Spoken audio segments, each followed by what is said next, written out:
Obviously, the warning saying time for inspection is there in your Subaru to notify you about the oil change interval or tire maintenance interval. But if you found this video, you probably have a certain misunderstanding with this reminder, since it may pop up way too early or just after you changed oil. Well, this is pretty easy. Most Subaru cars will have 3 maintenance types that can trigger this time for inspection warning: oil change, oil filter change, and tire maintenance.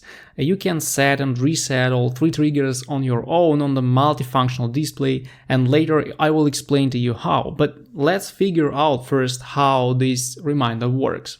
It has 2 triggers programmed in it. The first is mileage and the second is date. For example, 6,500 miles for an oil change, or 12 months when you approach either 6,500 miles driven from the last oil change or 12 months from the last oil change. The warning will pop up on the screen.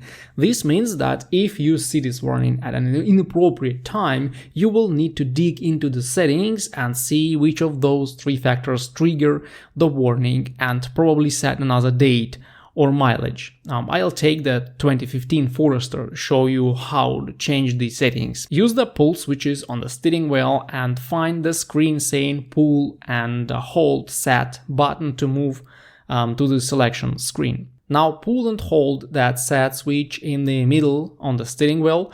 Use the arrow buttons to move to the maintenance tab. Here you can see both miles and dates for all program service intervals. If you have a big touchscreen display, you will be able to find those settings even faster. Just touch the maintenance icon and check the distance to the next service. Unfortunately, some dealers will not reset these maintenance reminders, and you better learn how to do it on your own. The good news, you will find this information in the driver's manual if my explanation wasn't enough to fix the issue for you.